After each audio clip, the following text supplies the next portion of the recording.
Bonsoir à tous et bienvenue. L'escale 225 nous conduira ce soir dans le Gontougo, précisément à Sapli, pour découvrir le Naya, une danse guerrière.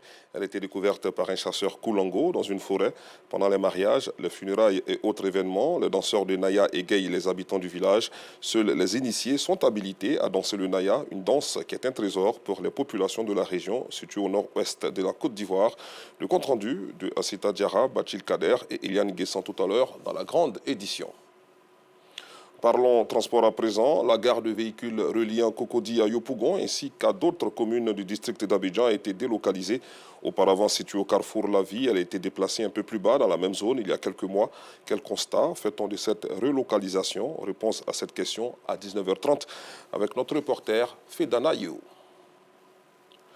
Restons dans la commune chic pour dire que la retraite était autrefois vécue avec amertume et anxiété.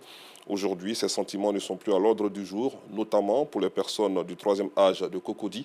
Au cours d'une journée qui s'est voulue festive, les membres de l'association des retraités ont réitéré leur souhait de voir sortir des terres la maison du retraité. Des précisions avec Joël Gosset.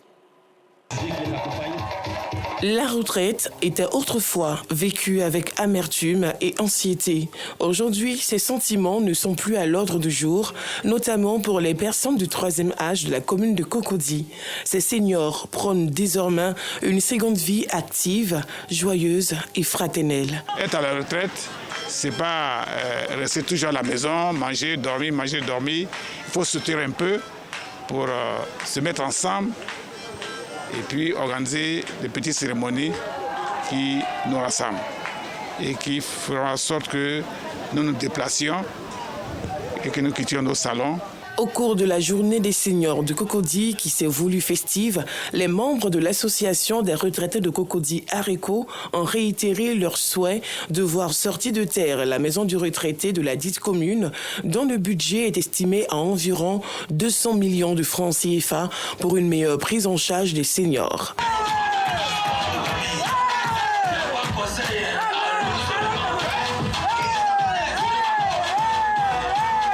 Un message bien perçu par le représentant du maire de Cocody qui a tenu à rendre hommage à ces personnes qui résistent au temps malgré leur âge. Nous devons encourager non seulement le conseil municipal de Cocody à vous bâtir cette maison de retraités, mais surtout à la représentante du ministère de dire aussi à mon ami le ministre que s'il pose cet acte, il aura béni la suite de sa carrière politique. Et que chaque fois que les retraités fouleront cette maison bâtie à leur nom, ce sera la bénédiction. Ça sera aussi pareil pour le maire Jean-Marc Kiassé, à qui je rappellerai que la promesse qu'il a faite lors de votre gala, cette promesse, lorsque vous en pensez, ça vous donne envie de vivre et que vous attendez toujours. Tant qu'il n'a pas construit, vous vivrez. Le message qu'on a aujourd'hui, c'est vraiment que les personnes âgées retraitées puissent se réunir en association afin de pouvoir poser des actions telles que celle de l'association ARECO qui puisse promouvoir le troisième âge, mais vraiment c'est de pouvoir eux-mêmes les faire bouger, vivre à travers des activités. Les membres de l'ARECO se sont réjouis de cette journée qui leur a été dédiée. Pendant les réunions, nous sommes pressés de repartir, mais cette journée nous rassemble un peu plus et nous permet de voir un peu les thèmes que nous allons développer pour l'année qui suit. Concours de danse, défilé de mode et partage de mets. Plusieurs activités ont marqué cet événement permettant ici à ces personnes appelées affectueusement vieux jeunes de montrer leur savoir-faire. Outre les membres de l'ARECO, plusieurs représentants d'autres associations ont pris part à cette célébration. À l'international, au Rwanda, la campagne pour la présidentielle et les législatives qui se tiendront le lundi prochain touche à sa fin. Le président Paul Kagame, au pouvoir depuis près d'un quart de siècle, est candidat pour un 4e mandat de 5 ans. Comme les principales figures de l'opposition n'ont pas pu se présenter, seuls 2 candidats lui font face. Direction la France, où seul candidat en lice, le Premier ministre a été officiellement élu ce samedi, président des députés Renaissance à l'Assemblée nationale. Gabriel Attal a obtenu 84 voix sur les 98 députés inscrits à ce scrutin interne.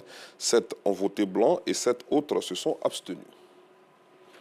Terminons ce bref tour du monde au Moyen-Orient. Le ministère de la Santé du gouvernement du Hamas a annoncé ce samedi qu'au moins 71 Palestiniens avaient été tués et près de 300 autres blessés dans une frappe israélienne sur le camp de déplacés d'Al-Mawasi dans le sud de la bande de Gaza. Revoyant à la hausse son précédent bilan, la frappe israélienne visait un des chefs du Hamas selon l'armée israélienne. Je vous retrouve à 19h30.